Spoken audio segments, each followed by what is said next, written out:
আসসালামু আলাইকুম রহমতুল্লাহ বারকাতু।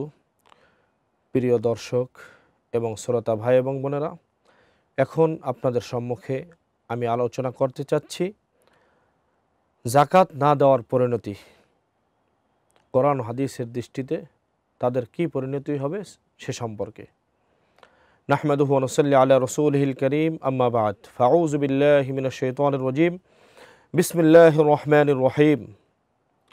والذين يكنسون الذهب والفضة ولا ينفقونها في سبيل الله فبشرهم بعذاب أليم يوم يحمى عليها في نار جهنم فتقوى بها جباههم وجنوبهم وظهورهم هذا ما كنستم لأنفسكم فذوقوا ما كنتم تكنسون الآية.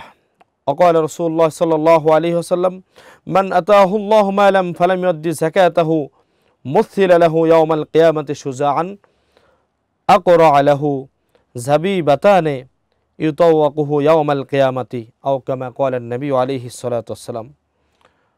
সম্মানিত হাজিরিন, আমি আপনাদের সম্মুখে যে কালামে পাকের আয়াত এবং হাদিস পাঠ করেছি, এর মধ্যে জাকাত যাদের উপর ফরজ হয়েছে তারা যদি জাকাত না দেয় তাদের উপর কি ভয়াবহ পরিণতি এবং আল্লাহ তাআলার আযাব এবং গজবের আশঙ্কা রয়েছে সে সম্পর্কে আল্লাহ তাআলা আলোচনা করেছেন। যে তোমার উপর জাকাত ফরজ হয়েছে কিন্তু জাকাত দিলে না, তোমার অবস্থা খুবই ভয়াবহ হবে। দুনিয়াতে তুমি তোমার সম্পদ থেকে বরকত হারা হবে, তোমার সম্পদ ধ্বংস হয়ে যাবে। এজন্য যাদের উপর জাকাত ফরজ হয় আমরা আল্লাহর হুকুম মোতাবেক জাকাত প্রদান করব। আর জাকাত না দিলে তার ভয়াবহ পরিণতি কি? আল্লাহ সুবহানাহু ওয়া তাআলা বলেন, ওয়াল্লাযীনা ইয়াকনিসুনা আয-যাহাবা ওয়াল ফিদ্দাতা ওয়া লা ইউনফিকুনাহা ফি সাবিলিল্লাহ ফাবাশশিরহুম বিআযাবিন আলীম। যারা নাকি সোনা রূপা পুঞ্জীভূত করে এবং আল্লাহর রাস্তায় ব্যয় করে না, আল্লাহর রাস্তায় ব্যয় না করে তাদেরকে যন্ত্রণাদায়ক শাস্তির সুসংবাদ দাও।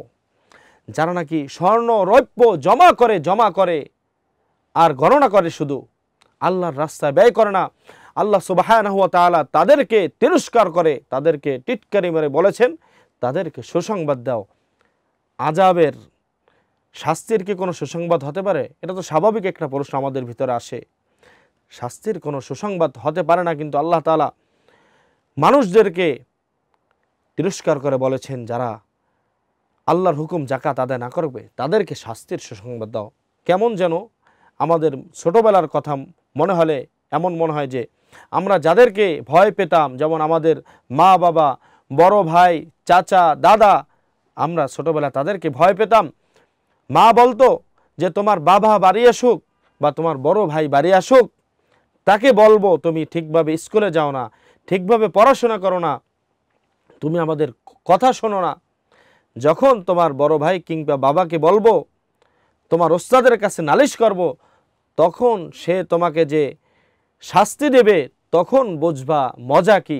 ঠিক আল্লাহ সুবহানাহু ওয়া তাআলা আমাদেরকে আয়াতে কারিমার মধ্যে এমন বিষয়টি বুঝিয়েছেন যে শাস্তির তো কোনো সুসংবাদ হতে পারে না, এটা হবে দুঃসংবাদ, যন্ত্রণাদায়ক শাস্তির একটা দুঃসংবাদ। আল্লাহ তাআলা আমাদেরকে এই বিষয়টি বুঝাইতে চেয়েছেন যে শাস্তির সুসংবাদ না, মূল কথা হলো যে আল্লাহ তাআলা আমাদেরকে তিরস্কার করে বলেছেন যারা নাকি জাকাত না দেবে তাদের জন্য এটা একটা খুবই দুঃখজনক এবং দুঃসংবাদই বটে। সেই দিন জাহান্নামের আগুন তা উত্তপ্ত করা হবে এবং তা দ্বারা তাদের ললাটে পার্শ্বদেশে পৃষ্ঠ দেশকে দগ্ধ করা হবে। সেদিন বলা হবে, এগুলো যা তোমরা নিজেদের জন্য জমা করে রেখেছিলে, সুতরাং এখন আস্বাদ গ্রহণ করো যা তোমরা জমা করে রেখেছিলে। সম্মানিত হাজরিন, হাদিসের মধ্যে আসছে যারা নাকি মালের জাকাত না দেবে ওই মাল কিয়ামতের ময়দানে তাদেরকে ধ্বংসন করতে থাকবে। কোরআনে পাকের মধ্যে ঠিক সেইভাবেই এসেছে, যারা নাকি ধন সম্পদ এবং রৌপ্য স্বর্ণের জাকাত না দেবে, জমা করে রাখবে, ওইগুলো জাহান্নামের আগুনে পুড়িয়ে ওগুলোকে তাদের ললাটে ঝুলিয়ে দেওয়া হবে। সেগুলো তাদের ঘাড়ে গিয়ে আঘাত করবে, তাদের পাজরে, তাদের পিঠে গিয়ে আঘাত করবে এবং বলতে থাকবে যে এগুলো হলো তোমাদের সেই সম্পদ যেগুলো তোমরা জমা করে রেখেছিলে। সুতরাং এখান থেকে বোঝা যায় আমরা যে সম্পদ জমা করে রাখি এটা আমাদের জন্য জাকাত না দিলে একসময় বিপদ বয়ে আনবে। সম্মানিত হাজিরিন, সম্পদের মালিক মূলত আল্লাহ সুবহানাহু ওয়া তাআলা। আমরা যে সম্পদ অর্জন করি, দেখেন এই সম্পদের মধ্যে আমার একটা টাকা ইনকাম করলে এর মধ্যে আমার মা বাবার একটা ভাগ আছে, আমার ছেলে সন্তানের ভাগ আছে, স্ত্রীর ভাগ আছে এবং আত্মীয় স্বজনের হক রয়েছে। এজন্য আমরা জীবিত থাকা অবস্থায় আমাদের সম্পদ আল্লাহর রাস্তায় ব্যয় করে যাব। আর দেখেন, মৃত্যু হওয়া তো দূরের কথা, মৃত্যু হলে তো কোনো কিছুরই আমি মালিক না। লক্ষ কোটি টাকা রেখে গেলাম, ওই টাকা আমার কোনো লাভে আসবে না, কোনো উপকার আসবে না। জীবিত থাকা অবস্থায় যা আল্লাহর রাস্তায় ব্যয় করতে পারবো, ওইটা আমার জন্য ফায়দা হবে, ওইটা আমার জন্য লাভ হবে, ওইটা আল্লাহর কাছে আমি পাবো। তাজিদুহু ইনদাল্লাহ, ওইটা আল্লাহর কাছে আমি পাবো।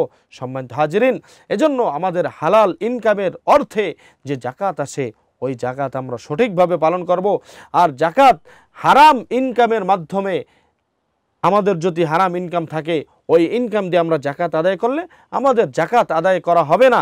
আর হারাম ইনকামের জিনিস যদি সওয়াবের নিয়তে মানুষকে দান করা, আরও গুনাহ হবে। যদি হারাম ইনকাম থাকে, দেশের সম্পদ যদি কেউ আত্মসাৎ করে, দেশের কাছে ফেরত দিতে হবে। ব্যক্তির সম্পদ আত্মসাৎ করলে ব্যক্তির কাছে ফেরত দিতে হবে। আর যদি এমনভাবে সম্পদ আত্মসাৎ করছে, ব্যক্তিকে খুঁজে পাওয়া যাচ্ছে না, তার হক আদায় করতে পারছে না, তাহলে কি করতে হবে? যে ওই ব্যক্তিকে খুঁজে পাওনাদারের কাছে আমাদেরকে তার সম্পদ পৌঁছে দেওয়ার চেষ্টা করতে হবে। তাহলে যদি ওটা না পারলে কি হবে? তার নামে আমরা দান করে দেব। হয়তো আল্লাহ সুবহানাহু ওয়া তাআলা ওই দানকে, যার সম্পদ, তার নামে কবুল করে নেবেন এবং আমাকে হয়তো এই দায় থেকে আল্লাহ মাফ করতে পারেন। আশা করা যায়, যদি আল্লাহ তাআলার কাছে ক্ষমা চাই যে আল্লাহ, আমি অমুকের সম্পদ আত্মসাৎ করেছিলাম, তাকে তো পাইতেছি না, তার নামে তার ওই সম্পদ আমি দান করে দিয়েছি, আপনি তার পক্ষ থেকে কবুল করে নেন এবং আমাকে মাফ করে দেন, তাহলে হয়তো আল্লাহ সুবহানাহু ওয়া তাআলা মাফ করতে পারে। আশা করা যায়। রাসূল আরবি সাল্লাল্লাহু আলাইহি সাল্লাম বলেন, যারা নাকি যাকাত না দেয়, মান আতাহুল্লাহু মালান ফালাম ইউদ্দি যাকাতাহ, যে ব্যক্তি সম্পদের যাকাত না দেয়, আল্লাহ তাআলা যাকে সম্পদ দিয়েছেন সে যদি সম্পদের যাকাত ঠিকভাবে না দেয়, আল্লাহ তাআলা যাকে সম্পদ দিয়েছেন সে যদি তার ধন সম্পদের যাকাত না দেয়, তাহলে ওই ধন সম্পদ স্বর্ণরৌপ্য কিয়ামতের ময়দানে ভয়ানক বিষধর সাপের আকৃতি গ্রহণ করবে এবং চোখের উপর 2টি কালো দাগ থাকবে ওই সাপের। কিয়ামতের দিন উক্ত সাপ তার গলায় জড়িয়ে দেওয়া হবে, অথবা সে সাপ ওই ব্যক্তির চোয়ালে কামড়াতে থাকবে এবং বলতে থাকবে, আমি তোমার সেই সম্পদ, আমি তোমার সেই টাকা, সেই করি, সেই স্বর্ণ, সেই রৌপ্য, আনা মালুকা আনা কানজুকা, যেই সম্পদ, যেই মাল তুমি আল্লাহর রাহে ব্যয় না করে, আল্লাহর ফরজ হুকুম যাকাত না দিয়ে তুমি জমা করছিলে, ওই সম্পদ আমার এখানে তুমি জমা করেছিল, সেটা আজকে আল্লাহ সুবহানাহু ওয়া তাআলার হুকুম আমি সাপ হয়ে তোমাকে ধ্বংসন করতেছি। আনা মালুকা আনা কানজুকা।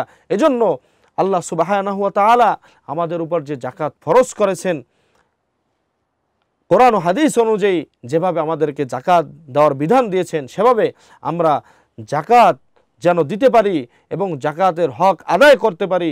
আল্লাহ সুবহানাহু ওয়া তাআলা কোরআন হাদিস মোতাবেক আমাদেরকে গরিব, দুঃখী, অসহায় মানুষদের হক যাকাত দিয়ে আল্লাহকে রাজি খুশি করার তৌফিক দান করেন এবং যাকাত না দেওয়ার যে ভয়াবহ পরিণতি গজব থেকে আল্লাহ তাআলা আমাদেরকে হেফাজত করেন। ওয়া আখিরু দাওয়ানা আনিল হামদুলিল্লাহি রাব্বিল আলামিন। আসসালামু আলাইকুম ওয়া রাহমাতুল্লাহ।